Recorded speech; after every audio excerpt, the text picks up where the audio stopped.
মা খাদিজার ব্যাপারে আল্লাহ বলেছেন, জিব্রাইল তুমি যে খাদিজারে আমার পক্ষ থেকে সালাম দিয়ে দাও, আর খাদিজারে বলে দাও জান্নাতে খাদিজার জন্য এমন ঘর আমি প্রিপেয়ার করে রেখেছি যেই ঘরের ভিতরে কোনো নয়েজ নাই, কোনো আওয়াজ নাই, কোনো ডিস্টার্ব নাই, আছে শান্তি। সুবহানাল্লাহ। কারণ বিশ্বনবীর জন্য খাদিজা নিজের ঘরটার এরকম নয়েজহীন, কোলাহল মুক্ত, শান্তিময় করে রেখেছিলেন। বিশ্বনবী কোলাহলপূর্ণ দাওয়াতি কাজ শেষ করে যখন ঘরে যেতেন, কলিজাটা ঠান্ডা হয়ে যেত। বিশ্বনবীর জন্য এমন একটা ঘর রেখেছিলেন মা খাদিজা, ওই ঘরে বিশ্বনবী যখন প্রবেশ করতেন, বাইরে যত মারপিট হয়েছে, মারামারি হয়েছে, কাফেরদের যত অত্যাচার সহ্য করেছে, ঘরে ঢোকার সাথে সাথে নবী সব ভুলে যেতে। এত মায়া, শান্তি, প্রশান্তির ঘর খাদিজা বানিয়েছিল।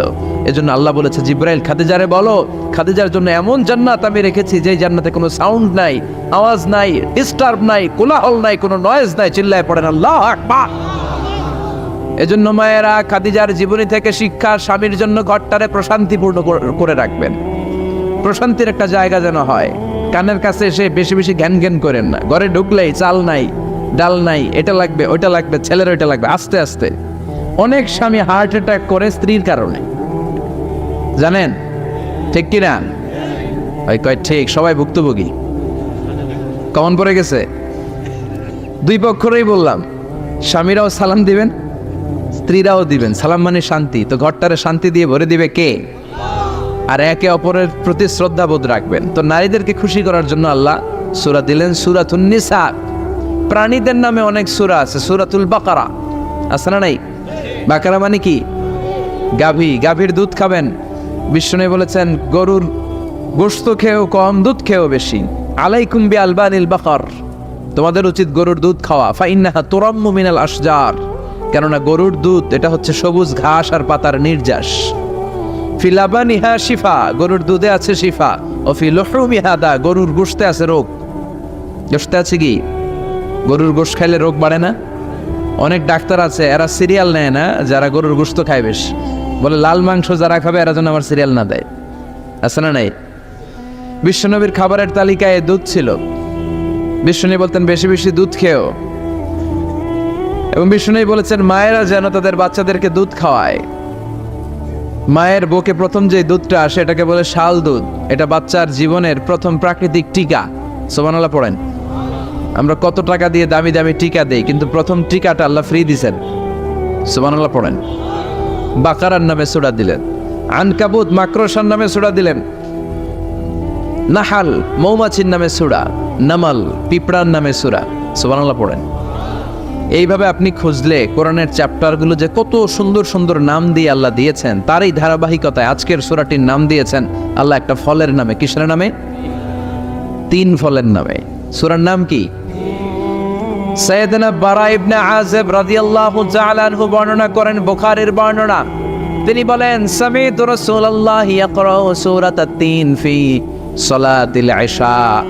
আমি বারা ইবনে আযিব রাদিয়াল্লাহু তাআলা আনহু এশার নামাজে বিশ্বনবীকে সূরাতুত তিন তেলাওয়াত করতে শুনেছি।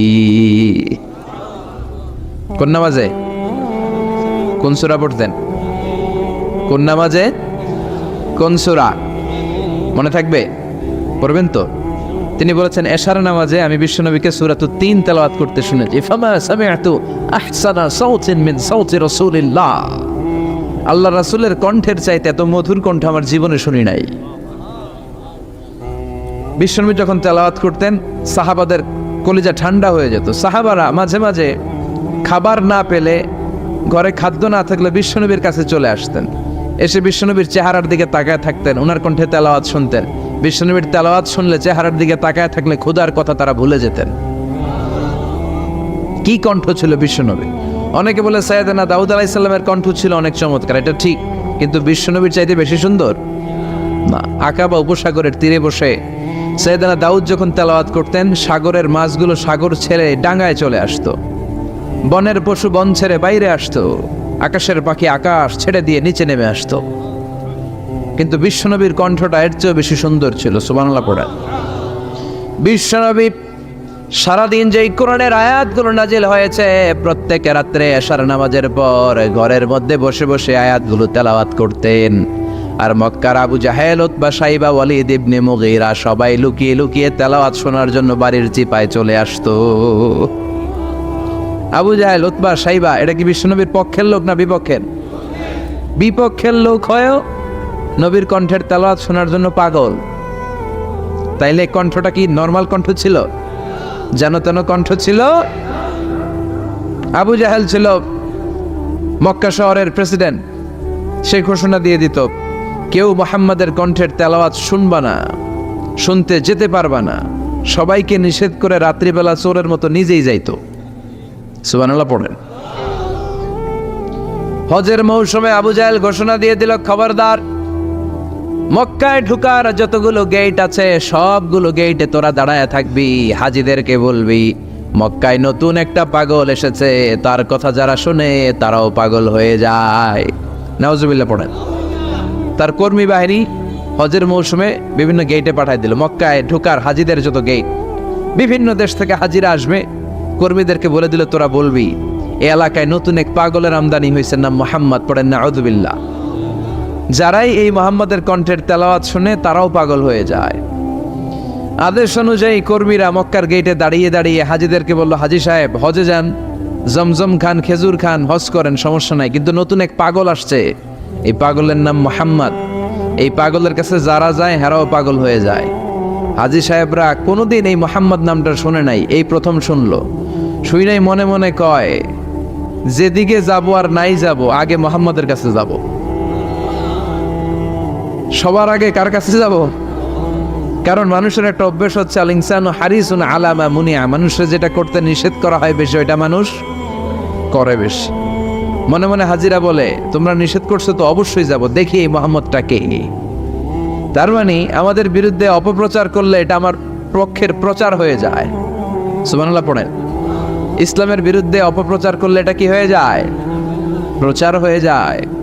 ইউরোপ আমেরিকাতে ইসলামের নামে ট্যাগ লাগায় এক্সট্রিমিস্ট, জঙ্গি। আমরা নাকি জঙ্গি, আমরা নাকি এক্সট্রিমিস্ট।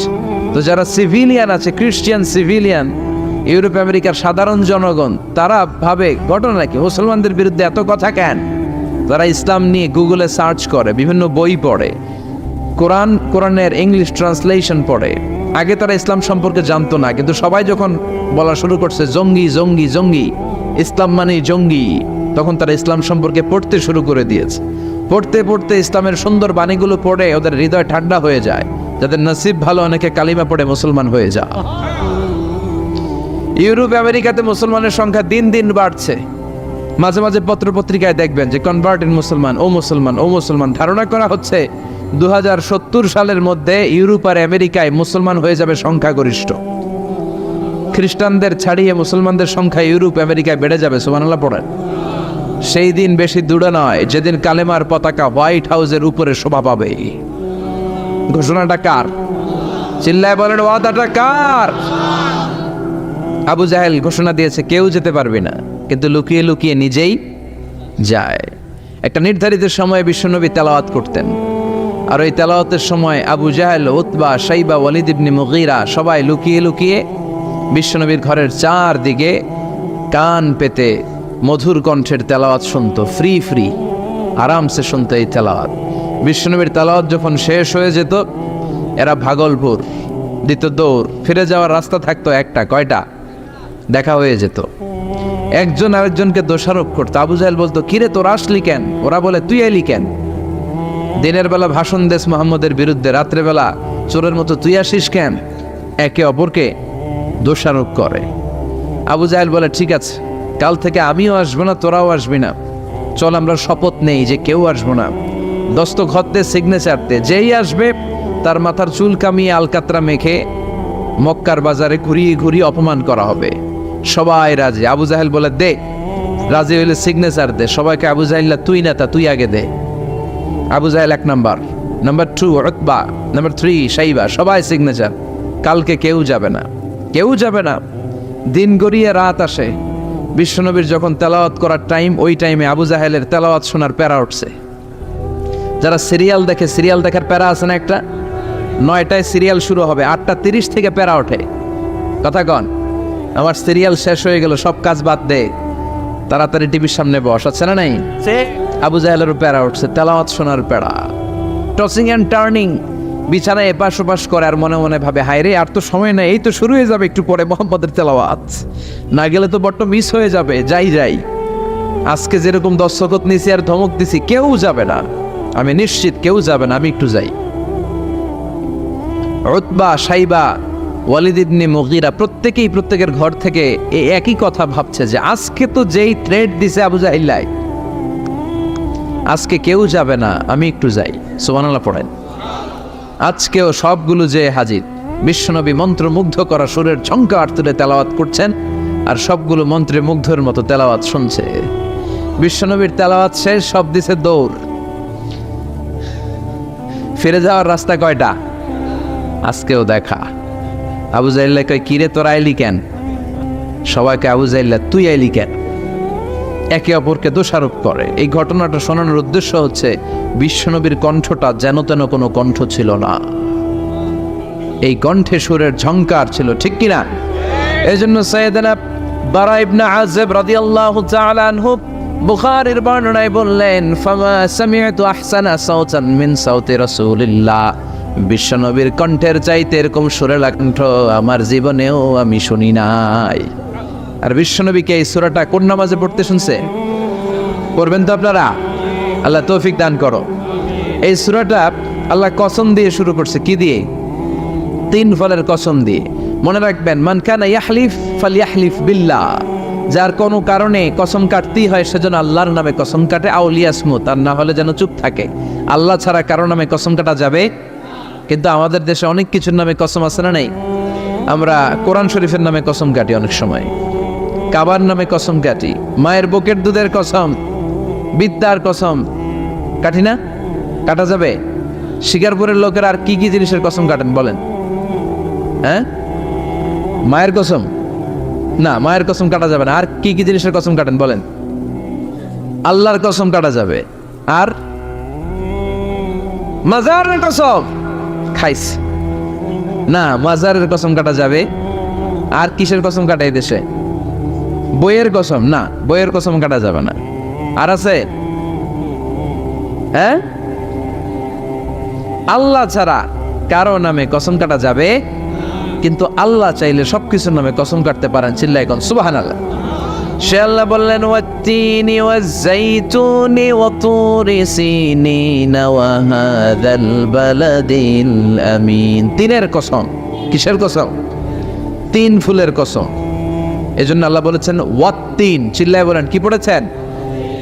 সম্মানিত ভাইরা খেয়াল রাখবেন, কসম যখনই আল্লাহ কেটেছেন তখনই আল্লাহ ওয়াও ব্যবহার করেছেন। এটাকে বলে, এই যে এটা কিন্তু তাফসিরের আসল কথা, মনে রাখেন, ওয়াও আল কাসামিয়া, এটার বলে কসম কাটার ওয়াও। যত জায়গায় আল্লাহ কসম কেটেছেন তত জায়গায় আল্লাহ কি ব্যবহার করেছেন? চিল্লায় বলেন। আমরা অবাক হয়ে গেলে আমরা পড়ি ওয়াও, এই ওয়াও না, আমরা ওয়াও বলি না? অবাক করা জিনিস দেখলে কি বলে ছেলেবেলে? ওয়াও, এই ওয়াও নয়। তো যত জায়গায় কসম তত জায়গায় ওয়াও। সবাই বলেন, যত জায়গায় কসম তত জায়গায়।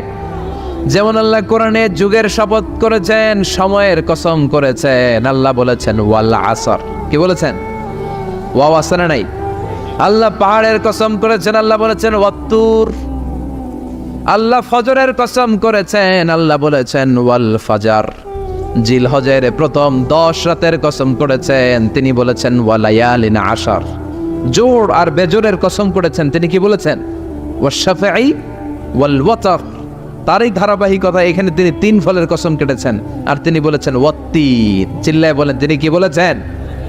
মানে 3-এর কসম। কিসের কসম? 3 ফল। ডুমুর ফলের কসম কেটেছেন, কারণ এই ফলের অনেক উপকারিতা আছে। এটা আরব বিশ্বে আরবদের কাছে খুবই গুরুত্বপূর্ণ সুস্বাদু একটা ফল। কালো ডুমুর হয়, সাদা ডুমুর হয়। এই ডুমুর ফল খেলে ডায়াবেটিক্স রোগীদের অনেক উপকার হয়। ডায়াবেটিক্স আমাদের জাতীয় রোগ না? ডায়াবেটিক্স আছে কার কার? অনেকের আছে না? এই ডায়াবেটিক্স আল্লাহ ভালো করে দিবে। কি খাবেন? ডুমুর ফল খাবেন। অনেক নারীদের ইররেগুলার মেনস্ট্রুয়েশনাল পিরিয়ড হয়, অনিয়মিত অনিয়ন্ত্রিত মাসিক। এই ডুমুর ফলের সেদ্ধ করা পানি যদি খায় তাদের মাসিক নিয়মিত হয়ে যাবে। এটার মধ্যে অনেক স্ট্রেংথ এন্ড স্ট্যামিনা আছে। আর এই ফলটা জান্নাতি ফল। কি ফল?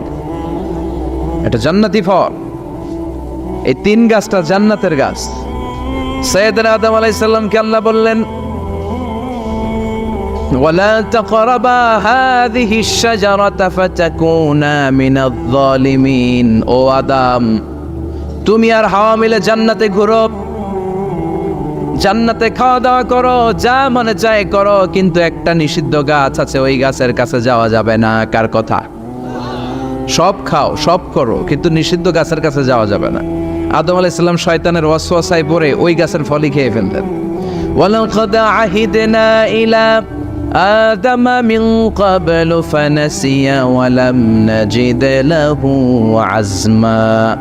আমি আদমকে স্পেশাল একটা অর্ডার করেছি, ওই অর্ডার আদম রক্ষা করতে পারে নাই। পারবে কেমন? আদম তো ভুলে গেছে। আদম আলাইহিস সালাম কি করছে? ভুলে গেছে। ভুল করে তিনি খেয়ে ফেললেন। শয়তানের ওয়াসওয়াসায় পড়ে শুধু আদমই খান নাই, হাওয়াও খেলেন আলাইহিমাস সালাম। খাওয়ার সাথে সাথে ওনাদের জান্নাতের পোশাকগুলো খুলতে আরম্ভ করলো, নেকেড হতে শুরু করলেন। আদম আর হাওয়া দুইজনে কি হতে শুরু করলেন? উলঙ্গ হতে শুরু করলেন। গায়ের মধ্যে আর জামা নাই। সম্মানিত ভাইয়েরা, এখানে শিক্ষণীয় যে বিষয়টা সেটা হচ্ছে শয়তানের কাজ, শয়তানের মিশন জান্নাতেও যেটা ছিল দুনিয়াতেও এটা। শয়তানের মিশন হচ্ছে আদম জাত, বনি আদমের দেহ থেকে কেমন করে কাপড় খোলা যায়, নারীদেরকে কেমন করে উলঙ্গ করা যায়। জান্নাতে যেমনি আদম আর হাওয়া আলাইহিস সালামের কাপড় শয়তান খুলেছে, দুনিয়াতেও শয়তান আমাদেরকে অশ্লীল বানাতে চায়। চিল্লায় বলেন ঠিক কিনা? এজন্য আমার মায়েরা, আমার বোনেরা, যাদের কানে আমার মাইকের আওয়াজ যায়, খবরদার, শয়তানের এই ওয়াসওয়াসায় ফাঁদে পা দেয়া যাবে না। শয়তান চেয়েছে জান্নাতে কেমন করে মা হাওয়ার কাপড় খুলে ফেলা যায়, দুনিয়াতেও শয়তান চায় কেমন করে আপনাদেরকে নেকেড বানানো যায়। ঠিক কিনা? বাংলাদেশে নারীদের কাপড় এখন দেহের মধ্যে বাড়ছে নাকি কমছে? আছি আমরা এখন জামানায়, লাজ শরম গেছে হারায়। ঠিক কিনা? পাতলা শাড়ির বাহার, পাখি ড্রেস, লেহেঙ্গা পোশাক দেখে নারীর লাজে মরে যাই। হায় হায়, আছি আমরা এখন জামানায়, লাজ শরম গেছে হারায়। ঠিক কিনা? পোশাক আশাক নারীদের খাটো হতে শুরু করেছে। এটা শয়তানের মিশন। এজন্য মায়েরা বোনেরা খবরদার, পোশাককে ছোট করবেন না, খাটো করবেন না, হেজাব পরবেন। এই হেজাবকে ফরজ করেছে কে? এই হেজাব আপনার অধিকার, আপনার অধিকার আপনি বুঝে নেন। হেজাব আপনার অহংকার, এই হেজাব হচ্ছে আপনার আভিজাত্যের প্রতীক। চিল্লায় বলেন ঠিক কিনা? নারী অধিকারের যারা কথা বলে, নারী আন্দোলনের কথা যারা বলে, তাদের কথায় কান দিবেন না। এরা বক্তব্যের মঞ্চে ওঠে নারীর অধিকারের কথা বলে, কিন্তু তাদের ঘরেই নারীরা বেশি নির্যাতিতা, তাদের ঘরের কাজের মেয়েগুলাই বেশি নির্যাতিতা। চিল্লায় কোন ঠিক কিনা? তারাই লোহা গরম করে কাজের মেয়েগুলোর পিঠে ছ্যাঁক দেয়, তারাই সুযোগ পেলে ধর্ষণে সেঞ্চুরি করতে দ্বিধাবোধ করে না। চিল্লায় কোন ঠিক কিনা? শয়তানের মিশন জান্নাতেও ছিল যেটা, দুনিয়াতেও এটা। পোশাক কি করে আলাদা করা যায়? এই জন্য হেজাব যেন আমরা ভুলে না যাই। হেজাব আপনার আভিজাত্যের প্রতীক, আপনার সৌন্দর্য, আপনার সম্ভ্রম, আপনার স্ট্যাটাস তো আপনার হেজাবের মধ্যে শোভা পায়। ঠিক কিনা? কিন্তু দিনকে দিন পোশাক ছোট হতে শুরু করেছে। নতুন নতুন অনেক পোশাক বেরোয় নারীদের। কি পোশাক আছে বলেন তো একটা? হ্যাঁ, পাখি। আর কি আছে? লেহেঙ্গা আর কিরণমালা। আর এগুলো পড়বেন না, হেজাব পড়বেন। হেজাবে একটা নারীকে যত সুন্দর, রূপবতী, গুণবতী, সুস্নিগ্ধা লাগে, অন্য কোনো পোশাকে লাগে? আল্লাহ আমাদেরকে বোঝার তৌফিক দান করো। সাইয়েদনা আদম আলাইহিস সালাম, হাওয়া আলাইহিস সালাম জান্নাতের ভেতরে যখন উলঙ্গ হয়ে গেল, লজ্জাস্থান ঢাকার জন্য জান্নাতের বিভিন্ন গাছের দিকে দৌড়ায়। দৌড়িয়ে দৌড়িয়ে যেই গাছের পাতা দিয়ে তারা সেদিন লজ্জাস্থান ঢেকেছিল, ওই গাছের নাম ছিল তিন গাছ। কি গাছ? ওই তিনের কসম কোরআনে কেটেছে কে? সেজন্য আল্লাহ বললেন, ওয়াত্তিনি ওয়াজ্জাইতুনি ওয়া তুরি সিনিনা ওয়া হাযাল বালাদিল আমিন। সুবহানাল্লাহ পড়েন। তিনের কসম, জাইতুনের কসম। জাইতুন মানে জলপাই। আওয়াজ করে বলতে হবে। জাইতুন অর্থ খাইছেন? জলপাইয়ের আচার খাই না আমরা? জাইতুন মানে জলপাই, ইংরেজিতে বলে অলিভ। তবে আমাদের জলপাই আর আরব দেশের জলপাই একটু গুণগত পার্থক্য আছে। আরব দেশের জলপাই একটু ছোট হয়, আমাদেরগুলো সাইজে বড় হয়। আরব দেশের জলপাই একসাথে অনেকগুলা খাওয়া যায়, আর আমাদের দেশের জলপাই আবার 2-3টার বেশি খাওয়া যায় না, অনেক টক না। এই 7টা জলপাই আর একটা 3, এই মিক্স রেশিওতে যদি আপনি রেগুলার খান, আপনার বার্ধক্য রোধ হবে, আপনার স্বাস্থ্য ভালো থাকবে। আলহামদুলিল্লাহ পড়েন। এই জাইতুন গাছগুলো আরব দেশে হিল ট্র্যাক্টস, পাহাড়ি এরিয়াতে হয়, 100 বছর বেঁচে থাকে। বিশ্বনবী বলেছেন কুলু যাইতা ওয়াত্তাহিনু ফাইন্নাহা মিন শাজারাতিন মুবারাকা। বিশ্বনবী বললেন জাইতুনের তেল খাও, জাইতুনের তেল গায়ের মধ্যে দাও, জাইতুনের তেল মালিশ করো, জাইতুনের ভেতরে বরকত ঢুকায় দিয়েছে কে? জাইতুনের তেল দাড়িতে চুলে মালিশ করলে দাড়ি চুল সহজে পাকে না। বিশ্বনবী সব সময় দাড়িতে চুলে জাইতুন মাখতেন, আমি নিজেও মাখি প্রতিদিন, আপনারাও মাখবেন। বাজারে পাওয়া যায়, যে বলবেন অলিভ অয়েল, কি বলবেন? অলিভ অয়েল বললে আপনাকে দিবে। স্পেনের, মেড ইন স্পেন, এদের অলিভ অয়েল ভালো। ফিলিস্তিনের যে অরিজিনাল অলিভ অয়েল, এটা ভালো, এটা খাওয়া যায়। তাম্বুতু বিদ্দুহুনি ওয়া সিবগিল্লিল আকিলিন, এটার অনেক কাজ, খাওয়াও যায়, মালিশও করা যায়, জাইতুনের ডাল ভেঙে মেসওয়াকও করা যায়। সুবহানাল্লাহ পড়েন। বিশ্বনবী বললেন নি'মাস সিওয়াকিয়া জাইতুন, জাইতুনের মেসওয়াক কতই না ভালো। ফাইন্নাহা সিওয়াকি ওয়া সিওয়াকুল আমবিয়াই মিন ক্বাবলি, কেননা আমি বিশ্বনবী নিজে জাইতুনের ডাল ভেঙে মেসওয়াক করি, আমার আগে লক্ষাধিক নবীরা সবাই জাইতুনের ডাল দিয়ে মেসওয়াক করেছেন। সুবহানাল্লাহ পড়েন। আপনার দেহের ব্যাড কোলেস্টেরলের লেভেল কমে যাবে যদি জাইতুন আপনি খান। দাড়িতে মাখবেন, চুলে মাখবেন, আবার সালাদের মধ্যেও জাইতুনের তেল দিয়ে খাওয়া যায় যদি এক্সট্রা ভার্জিন হয়। লেস দেন 1% অ্যাসিড দিয়ে এটাকে পিউরিফাইং করলে এটার বলে এক্সট্রা ভার্জিন। এরপর আরেকটা আছে ভার্জিন, 2% অ্যাসিড দিয়ে পিউরিফাইং করে। 3-4-5% অ্যাসিড দিয়ে পিউরিফাইং করলে ওটার বলে রিফাইন্ড পিওর, ওটা গায়ে মালিশ করবেন, বরকত আছে না নাই? এজন্য এই দুইটার কসম কোরআনে কেটেছে কে? এরপরে রব্বুল আলামিন বলেন ওয়া তুরি সিনিন,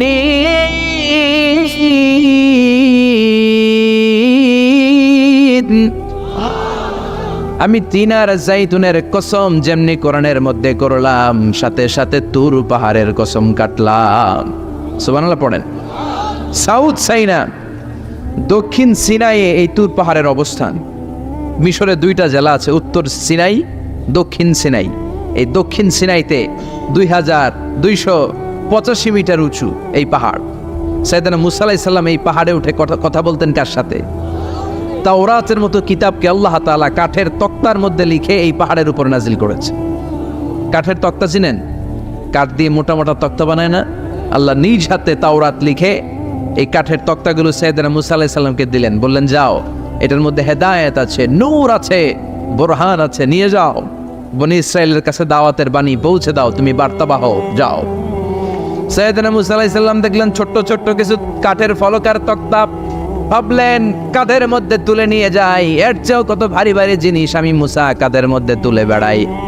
কিন্তু সাইয়েদনা মুসা আলাইহিস সালাম তক্তার মধ্যে হাত দিয়ে দেখে কাঁধে উঠাবে তো দূরের কথা, নাড়াতেই পারে না। সুবহানাল্লাহ পড়ে। কাঁধে উঠাবে তো দূরের কথা, কি করতে পারে না? নাড়াতেই পারে না। মুসা আলাইহিস সালাম ভাবলেন এদিক দিয়ে মনে হয় শক্ত, ওদিকে মনে হয় নরম, ওদিক দিয়ে ধরি, ওদিকে টান দেয়, ওদিকেও নড়ে না, মাঝখানে ধরে টান দেয়, নড়ে না। ঘটনা কি? এর চেয়ে কত বড় তক্তা কান্ধে লয়ে ঘুরি, আর এগুলো নড়ে না কেন? আল্লাহ জিব্রাইলরে বলেন না একটু হেল্প করতে? আল্লাহ বললেন যাও, তোমারে হেল্প করতে কইছে। মুসা আলাইহিস সালাম বললেন ভাই জিব্রাইল তুমি এদিক দিয়ে ধরো, আমি ওদিক দিয়ে ধরি। আমরা এরকম ধরে বলি না মারো টান হেইয়ো, এই দুইজনে হেইয়ো হেইয়ো শুরু করছে, কিন্তু তক্তা নড়ে না। মুসা আলাইহিস সালাম বললেন চলো পজিশন চেঞ্জ করি, তুমি এদিকে আমি ওদিকে, মারো টান আরো জোরে, কিন্তু তক্তা নড়ে না। মুসা আলাইহিস সালাম বললেন আল্লাহ জিব্রাইলের যে সঙ্গী ফেরেশতা 11 বলো না একটু হেল্প করতে। আল্লাহ বলে যাও হেল্প করে আসো। এবার সবাই মিলে মারো টান আরো জোরে, গায়ে যত জোর আছে। মুসা আলাইহিস সালাম তক্তা ধরে টান দিলেন, টানের চোটে প্রত্যেকটা লোমকূপ দিয়ে ঘাম বেরোতে শুরু করেছে। এক একটা টানে কোমরের রক ছিঁড়ে যাওয়ার অবস্থা, কিন্তু তক্তা নড়ে।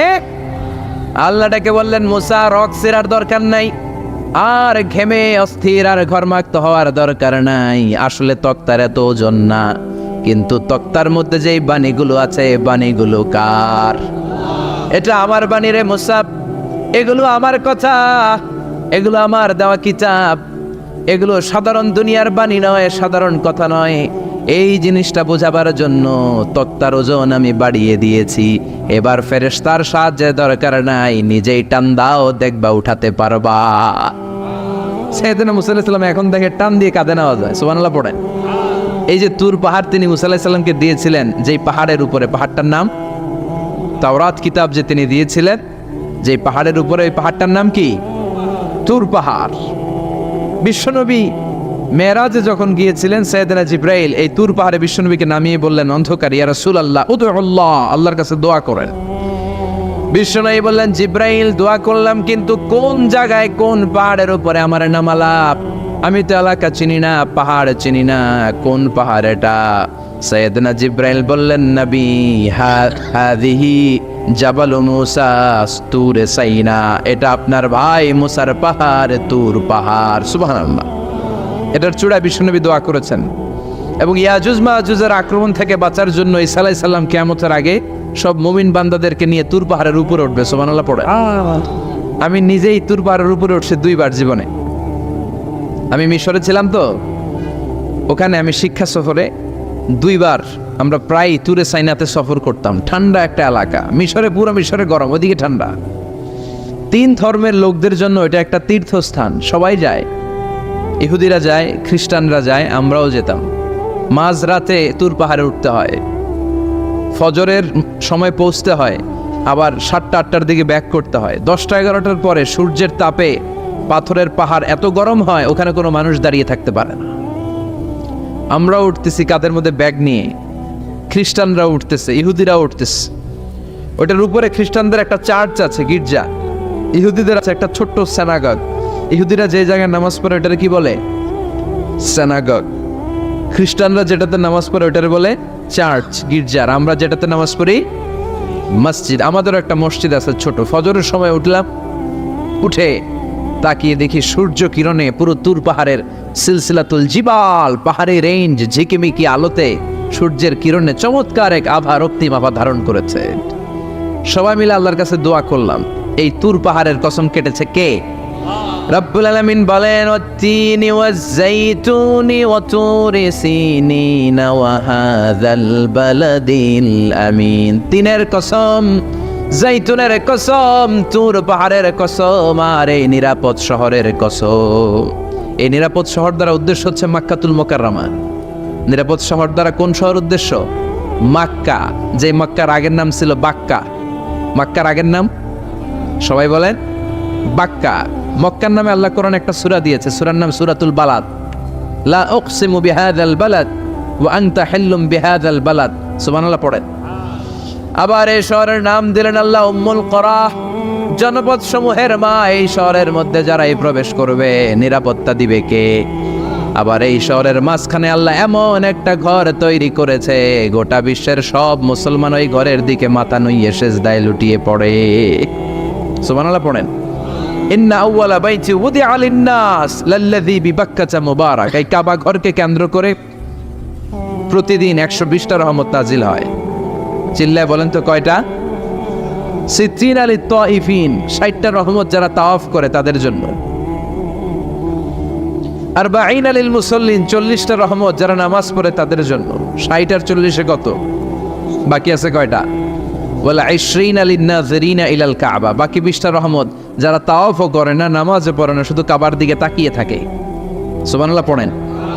আবার কাবার 4টা কর্নার আছে, একটা কর্নারের ভেতরে একটা পাথর আছে, এটাকে বলে ব্ল্যাক স্টোন কর্নার, হাজরে আসওয়াদের পাথর। এই পাথরে যেই চুমো দেয়, পাথর ওই চুমোদানকারীর জীবনের সব গুনাহ টেনে শুষে সব নিয়ে যা। কিয়ামতের দিন আল্লাহ হাজরে আসওয়াদের 2টা ঠোঁট দিবেন, 2টা চোখ দিবেন, আর দাঁড় করিয়ে দিবেন। আল্লাহর সামনে দাঁড়িয়ে দাঁড়িয়ে হাজরে আসওয়াদ সুপারিশ করবে। আল্লাহর কাছে বলবে, আল্লাহ এই লোকটা আমারে চুমো দিয়েছে, তার জন্য জাহান্নামের আগুন হারাম করে দাও। এই হাজরে আসওয়াদ পাথরের জন্য আমরা চুমো দিতে পারি, আল্লাহ তৌফিক দাও। জোরে বলেন আমিন। এই নিরাপদ শহরের কসম। শহরটার নাম মক্কা। চিল্লায় বলেন শহরটার নাম। এটার মাঝখানে একটা ঘর আছে, আল কাবা আল মুশাররাফা। লক্ষ লক্ষ মানুষ এই কাবা কেন্দ্রিক প্রতিদিন ছুটতে থাকে আল্লাহ বলেছেন এটা মাসাবাতাল লিন্নাস, মানুষের মিলন কেন্দ্র। লক্ষ লক্ষ মানুষ এই কাবাকে ঘিরে নামাজ পড়ে। প্রতিটা জুমার দিন 10 লাখেরও মোর দেন 1 মিলিয়ন মুসল্লি কাবার চারদিকে জুমার সালাত আদায় করে সুবহানাল্লাহ পড়েন।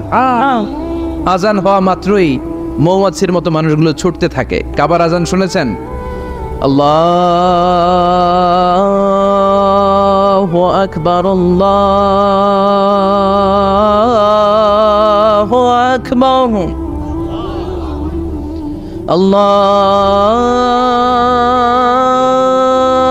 আল্লাহু আকবার, আল্লাহু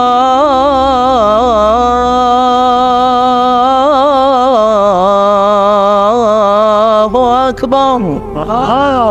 কি সুরেলা আজান, কাবার আজান। আজান হতে দেরি, আজান হতে দেরি। যদি 20-30 তলা হোটেলের কোনো ছাদ থেকে আপনি খেয়াল করেন, দেখবেন মৌমাছির মতো ডানে বায়ে সামনে পেছনে চারিদিক থেকে সারে আল হিজরা দিয়ে, সারে আজিয়াত রোড দিয়ে, কাজ্জা দিয়ে, জারোয়াল দিয়ে, মেসফালা দিয়ে, ইব্রাহিম খালিলি দিয়ে মানুষগুলো কাবার দিকে ঢুকতে শুরু করেছে, ঠিক কিনা? আবার বিশ্বনবী বলতেন, মক্কা তো হাব্বুল বিলাদ ইলাইয়া, মক্কা শহর আমার কাছে সব চাইতে প্রিয় শহর। লাউলা উখরিজিতু লামা খারাজিতু, মক্কার কুরাইশরা কাফেররা যদি এই শহর থেকে জোর করে আমারে বের করে না দিত, আমি কোনোদিন মক্কা ছেড়ে দূরে যেতাম না। সুবহানাল্লাহ পড়ে। বিশ্বনবীর জন্মস্থান এই শহর, যেখানে বিশ্বনবী জন্মেছেন ওইখানে আছে মাকতাবা, লাইব্রেরি। কি আছে? হজ উমরা যারা করেছেন তারা দেখবেন ওখানে গেলেই ফ্রিতে বই দেয়। কি দেয়?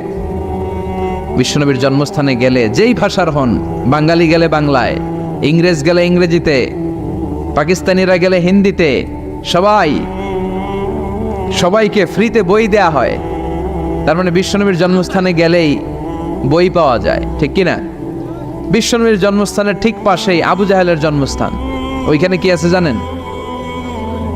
হ্যাঁ, হাম্মাম, হাম্মাম আবি জাহাল। বাঙালি হাজিদের বুক ভরা ঘৃণা তার জন্য। বাঙালি হাজিরা বলে, আবু জাহেলার টয়লেট কই, যাইয়া সব ভরাই দিয়া শুনে।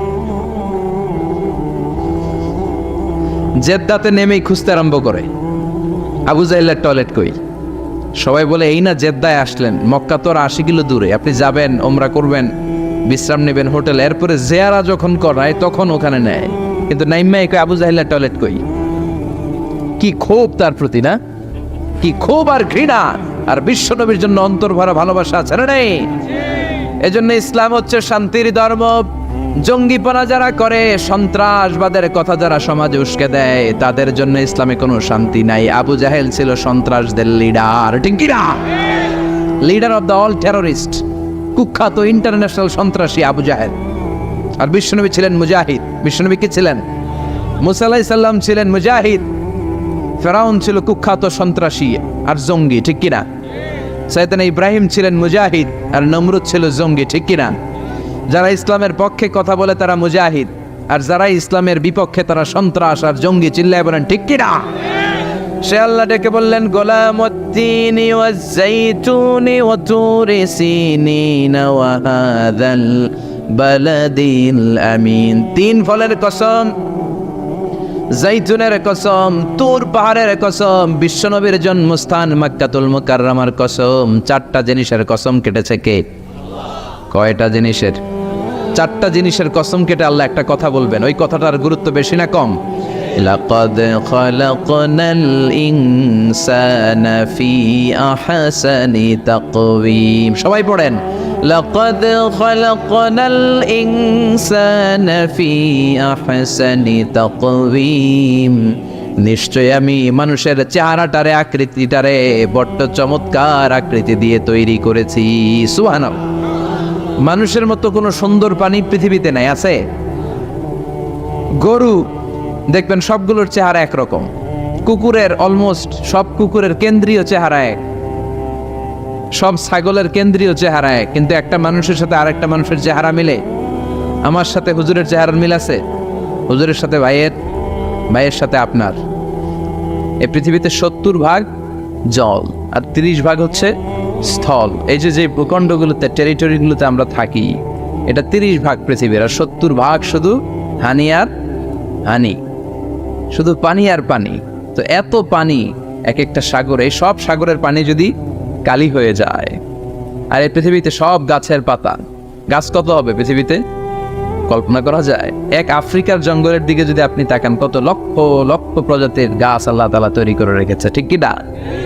সব গাছের পাতা যদি খাতা হয়ে যায়, আর এই সাগরের পানি নামক কালি দিয়ে গাছের পাতা নামক খাতার উপরে যদি আল্লাহর হামদ, সানা, প্রশংসা আপনি লিখতে শুরু করে দেন, সাগরের পানি সব ফুরিয়ে যাবে, গাছের পাতাও শেষ হয়ে যাবে, কিন্তু আল্লাহর প্রশংসা করে শেষ করা যাবে না।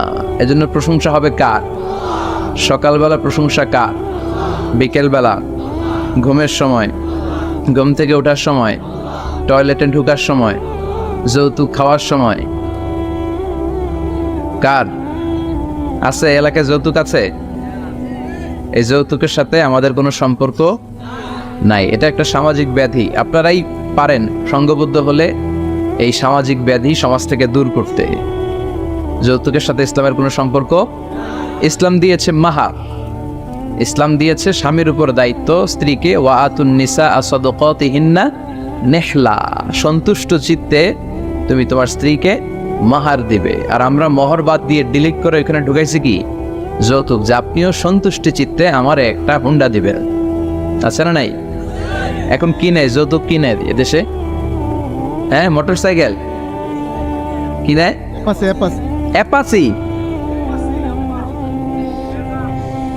সব মুখস্থ, মানে প্ল্যান করে রাখছে কি নিতে হবে। ডাকাইত, এগুলো ডাকাইত, এগুলো কি ডাকাত। দিনে দুপুরে এরা ডাকাতি করে। যারা যৌতুক খাবে এদের ঘরে শান্তি থাকবে? শান্তি দেওয়ার মালিককে আল কানাআতু মিনাল ইসলাম। অল্পে তুষ্ট থাকবেন, অল্পের মধ্যে শান্তি ঢুকায় দিছে কে? বিশ্বনবীর এত প্রাচুর্যতা ছিল না, অল্প ছিল, অল্প খেত, অল্প কিছু ছিল, এতেই সন্তুষ্ট থাকতেন। ঘর ভর্তি শান্তি ভরে দিছে কে? বিশ্বনবী একবার নামাজের মধ্যে একামত হয়ে গেল, উনি আল্লাহু আকবার বলে নামাজ শুরু করবেন। ইন দ্য মিন টাইম উনি নামাজ রেখে দিয়ে ঘরে চলে গেলেন, ফিরে আসলেন। সালাত শেষে সাহাবারা বলল, ইয়া রাসূলুল্লাহ, এমন তো কখনো করতে দেখি না, সালাত রেখে দিয়ে আপনি মসজিদ থেকে ঘরে গেলেন কেন? বিশ্বনবী বললেন, আমার ঘরে কিছু স্বর্ণ ছিল, কিছু আনরিফাইন্ড স্বর্ণ আমার ঘরে ছিল, তা আমি আল্লাহর সামনে এমন অবস্থায় দাঁড়াতে চাই যে আমার কাছে কোনো দামি অলংকার, স্বর্ণ, টাকা পয়সার কিচ্ছু আমার ঘরে থাকবে না, এমন অবস্থায় আমি ইবাদতে দাঁড়াতে চাই। তো ওগুলো আমি আয়েশাকে বলে আসলাম যে তুমি দান করে দিও। এজন্য অল্প খেতে হবে, অল্প পড়তে হবে। খুব বেশি পাওয়ার জন্য মরিয়া হওয়া যাবে না। মানুষের এই একটা স্বভাব, মানুষ অনেক চায়, অনেক চায়। ওয়ালা ইয়ামলা আফাহু ইল্লা তুরাব। বিষ্ণু বললেন, মানুষের এই চাওয়া কখনোই বন্ধ হবে না যতক্ষণ না সে কবরে ঢুকবে। লাউ আন্না লিকুল্লি ইবনি আদম ওয়াদিয়ান মিন যাহাব। বনি আদমের প্রত্যেককে যদি আল্লাহ তাআলা একটা স্বর্ণের পাহাড়ের মালিক বানায় দেয়, কি পাহাড়? কয়টা করে? খুশি হবেন না? একটা যদি পাই অমনি ধরে ঘাবুস ঘুবুস খাই। তো একটা স্বর্ণের পাহাড়ের মালিক যদি আল্লাহ তাআলা আমাদেরকে বানিয়ে দেয়ও, তারপর আমরা যাব কি করে আরেকটা স্বর্ণের পাহাড়ের মালিক হওয়া যায়? আচ্ছা বলেন তো, একটা স্বর্ণের পাহাড়, পাহাড় দেখছেন তো, স্বর্ণের পাহাড়ের মালিক আমি হলাম, আমার 14 পুরুষ এই পাহাড়টা বেচে খেয়ে শেষ করতে পারবে? তারপর আরেকটা পাহাড় লাগবে কেন? চাহিদার শেষ নাই, যার যত বেশি লাগবে আরো বেশি। বিষ্ণু বললেন, ওয়ালা ইয়ামলা আফাহু ইল্লা তুরাব। কবরের মাটি ছাড়া কিছুই তাকে তৃপ্ত করতে পারবে না। এজন্য আমরা অল্প খাবো, অল্প পড়বো, অল্প জমাবো। অল্পের ভেতরে বরকত দিয়েছে কে? আর সুখে দুঃখে সবসময় আমরা প্রশংসা করব কার? আরো জোরে বলেন কার? আল্লাহ তুমি তৌফিক দাও। বিসমিল্লাহির রহমানির রহিম। বার্ষিক ওয়াজ ও দোয়ার মাহফিল। আজকের প্রোগ্রামের প্রধান অতিথি আলহাজ জাকির হোসেন জাহের, চেয়ারম্যান 5 নং পীরযাত্রাপুর, আমাকে রেখেছেন প্রধান বক্তা। আমার আগে কথা বলছিলেন মুফতি আব্দুর রশিদ জাবেরি। আচ্ছা, কথা বলছিলেন আমাদের মোল্লা আলামিন ভাই, চমৎকার কথা বলছিলেন। সূরাতুল আসরের তাফসীর করছিলেন, তাই না? খুব জরুরি সূরা। ওয়াল আসর ইন্নাল ইনসানা লাফি খুসর। মানুষ বিপদের মধ্যে আছে। All the time long we are in danger. আমরা সবসময় বিপদে আছি। তবে 4টা কাজ করলে আমাদের বিপদকে কাটিয়ে দিবে কে? ঈমান আনতে হবে কার উপর? জোরে বলেন। ঈমানের পথে অবিচল থেকে আমার মরণ যেন হয়। ঈমানের পথে অবিচল থেকে আমার মরণ যেন হয়। তোমারই কাছে মিনতি আমার, তোমারই কাছে মিনতি আমার। মহামহিম দয়াময়, ইমানের পথে অবিচল থেকে আমার মরণ যেন হয়। পড়েন আমিন। চমৎকার দোয়া হয়ে গেছে না? ইমানের পথে অবিচল থেকে আমার মরণ যেন হয়। আবার পড়েন আমিন।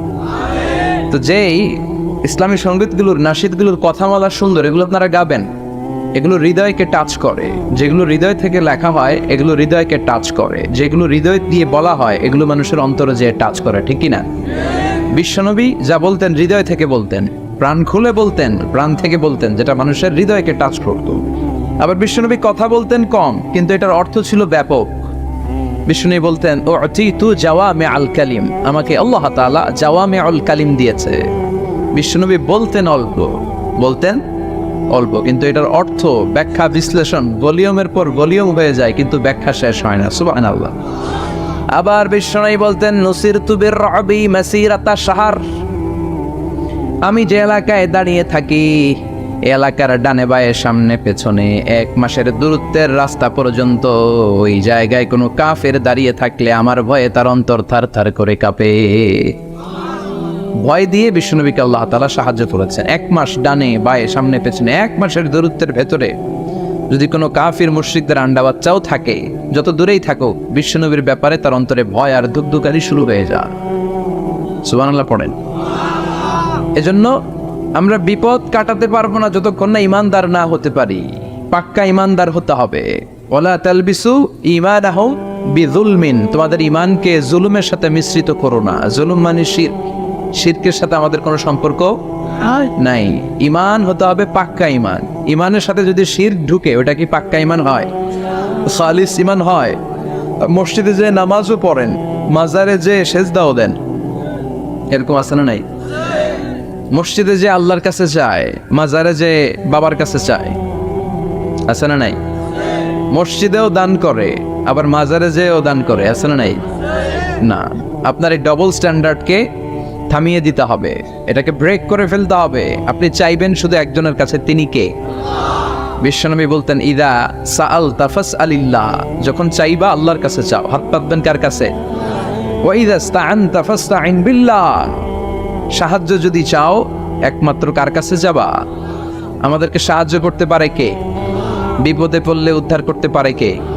কবরে মাজারে পড়ে থাকা ব্যক্তি আমাদের উদ্ধার করতে পারে? কথা বুঝতেছেন তো? সহজ না কথাটা? এতজনের কাছে যাওয়া যাবে না, এতজনের কাছে মাথা নোয়ানো যাবে না, নোয়াবো এক জায়গায়, তিনি কে? আবার বিশ্বনবী বলতেন এই শিরিক হচ্ছে আফামিন দাবিবিন নামাল, পিঁপড়ার গুটি গুটি পায়ের চেয়েও শিরকটা হলো বড় সূক্ষ্ম। পিঁপড়া যেমনি গুটি গুটি পায়ে মিষ্টির দোকানে ঢুকে যায়, যে মিষ্টি নষ্ট করে, শিরক তেমনি তোমার ভেতরে ঢুকে তোমার ঈমানকে নষ্ট করে দেয়। আখফা মিন দাবিবিন নামাল, আপনি পাহাড় পরিমাণ গুনাহ নিয়ে, হাদিসে কুদসিতে এসেছে, সাগরের ফেনা পরিমাণ পাপ নিয়ে আল্লাহর কাছে হাজির হয়েছেন। আল্লাহ, আমি পাপী, আমি কি? পৃথিবী না জানুক আমি তো জানি, আমি কি পাপ করেছি হায়। পৃথিবী না জানুক আমি তো জানি, আমি কি পাপ করেছি হায়। আমার পাপের করলে বিচার, বাঁচার উপায় নাই আমার। দয়াময় প্রভু মাফ করো আমায়, মাফ করো আমায়। পড়ে না আমি? আমরা সবাই পাপী। আমরা কি? বিশ্বনবী বললেন কুল্লুকুম খাত্তাউন, তোমরা সবাই পাপী। ওয়া খায়রুল খাত্তাইন আত-তাওয়াবুন, আর এই পাপীদের মধ্যে সবচাইতে ভালো পাপী ওই পাপী যেই পাপী পাপ করার পরে তওবা করে কার কাছে? এজন্য আল্লাহ বললেন ইয়া আইয়ুহাল্লাযীনা আমানু তুবু ইলাল্লাহি তাওবাতান নাসুহা। তওবার মতো তওবা করো, কান্নার মতো কান্না করো। চোখের পানি এটা একটা খুব পাওয়ারফুল একটা জিনিস। এটা আপনার পাপকে ধুয়ে মুছে সাফ করে দেয়, আপনাকে নিষ্পাপ বানিয়ে দেয়, ঠিক কি না? এই বিশাল পাপের বোঝা নিয়ে, পাহাড় পরিমাণ গুনাহ নিয়ে কিয়ামতের দিন যদি আল্লাহর কাছে আপনি হাজির হয়ে যান, ওই পাপের মধ্যে যদি শিরকের পাপ না থাকে, মানে কোনো মাজারে যে সেজদা দেন নাই, বাবার কাছে যান নাই, কোনো মাজারে মানত করেন নাই, মাজারে লাল সালু দেন নাই, মোমবাতি দেন নাই, আগরবাতি দেন নাই, মাজারে মুরগি মানত করেন নাই, এই পাপগুলো করেন নাই। অনেক পাপ আপনার আছে, কিন্তু শিরকের পাপ নাই। কোন পাপ নাই? আল্লাহ বললেন, হাজার কোটি পাপ নিয়ে, পাপের বোঝা নিয়ে, পাহাড় পরিমাণ অন্যায় নিয়ে, গুনাহ নিয়ে যদি আমার সামনে আসো, আর এই গুনার মধ্যে যদি শিরকের কোনো গুনাহ না থাকে, তাহলে আমি আল্লাহ পাহাড় পরিমাণ দয়ার ক্ষমা নিয়ে তোমার কাছে হাজির হয়ে যাব। সুবহানাল্লাহ। এজন্য শিরকের সাথে আমাদের কোনো সম্পর্ক, এই শিরক করলে তার মাফ নাই। ইন্নাল্লাহা লা ইয়াগফিরু আন ইউশরাকা বিহি। শিরক করে ফেললে আর মাফ নাই। এটা ভয়ঙ্কর, এটা ক্যান্সারের চেয়ে ভয়ঙ্কর। ক্যান্সারের অ্যান্সার আছে, শিরকের কোনো অ্যান্সার নাই। লা ইন আশরাকতা লা ইয়াহবাতান্না আমালুক। যদি তুমি শিরক করো, তোমার রোজা, নামাজ, হজ, যাকাত, জিকির গুলারে বাতিল করে দিবে কে? এজন্য শিরকের সাথে আমাদের সম্পর্ক আছে। এত ওয়াজ আমরা করি, তারপরে অনেক জায়গায় ছবিতে দেখি যে মহিলারা যে মাজারে সেজদায় পড়ে থাকে। এজন্য এটা ছড়ায় দিবেন, এই মাহফিলের কথাগুলো, এই যে রেকর্ড হচ্ছে, এগুলো ছড়ায় দিবেন। গণসচেতনতার দরকার আছে। এই যত আমরা ট্রাই করে যাব, একটা সময় দেখবেন আমাদের এই সকলের একসাথে প্রচেষ্টার ফলে এই শিরক নামক ভাইরাস বাংলাদেশ থেকে আমরা বিদায় করে দিতে পারবো। চিল্লা এখন, ঠিক কিনা? এজন্য আমরা বিপদে আছি, তবে ইমানদার শিরক ব্যতি রেখে খালেস ইমানের যদি অধিকারী হয়, আমাদেরকে বাঁচিয়ে দিবে কে? 2 নম্বরে ওয়া আমিলুস সলিহাত। কি বলছে মনে আছে তো? ইমান, ইমান আনলে বেঁচে গেল। আরেকটা কি? আমিলুস সলিহাত, নেক কাজ, ভালো কাজ। ভালো কাজ শুধু জিকির করার, নামাজ পড়া নাকি? না।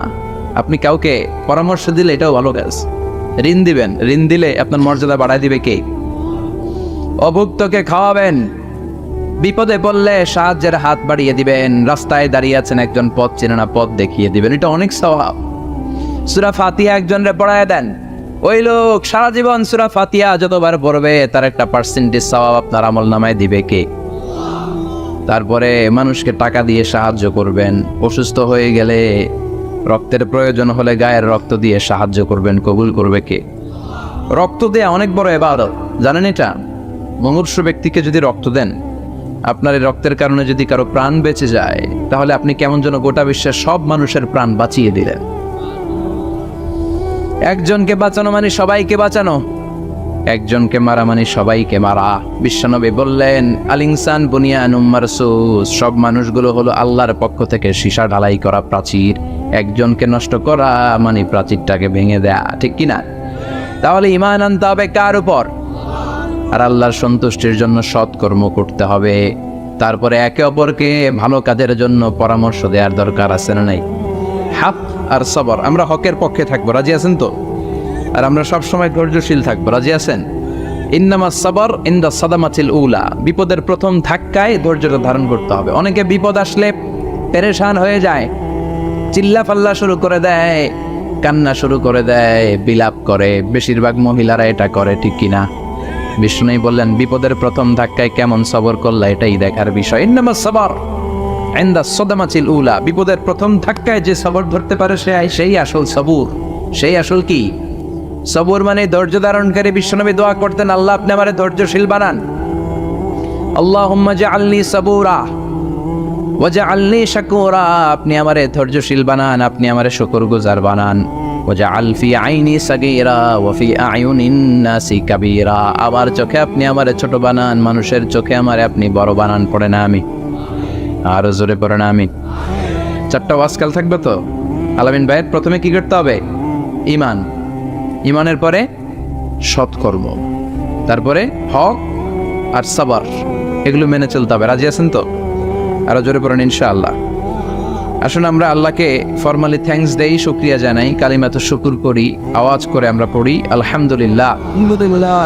পড়েন রব্বানা লাকাল হামদ হামদান কাসীরান তাইয়িবান মুবারাকান ফীহি ইয়া রাব্বি লাকাল হামদু কামা ইয়ানবাগি লিজালালি ওয়াজহিকা ওয়া আযীমি সুলতানিকা লাকাল হামদু বিল ঈমান লাকাল হামদু বিল ইসলাম লাকাল হামদু বিল কুরআন। প্রশংসা করলাম কার? জোরে বলেন কার? সব সময় প্রশংসা করতে হবে কার?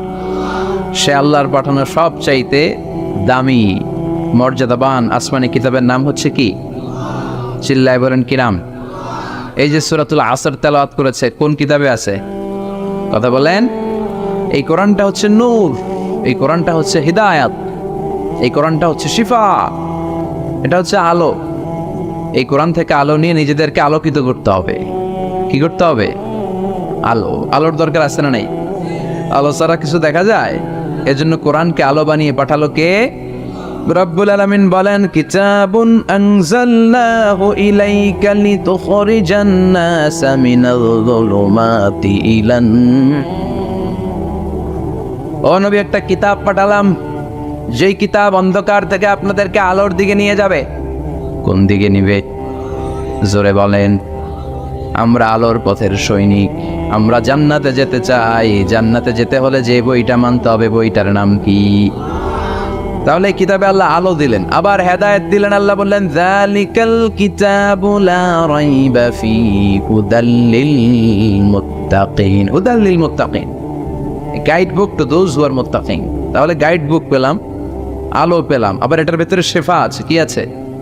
শেফা মানে সুস্থতা, শেফা মানে রেমেডি, শেফা মানে রিকভারি। আপনি অসুস্থ হলে সুস্থ করে কে? কোরআন পরে যদি ফু দেন সুস্থ বানায় দিবে কে? নাকি তাবিজের ভেতরে ঢুকায় ঝুলাইবেন? ঝুলানো যাবে? পড়তে হবে। কি করবেন? যে ঘরে সূরা বাকারা তেলাওয়াত করা হয় সেখান থেকে শয়তান দৌড়ে পালায়, নাকি যেই ঘরে বাকারা ঝুলিয়ে রাখা হয়?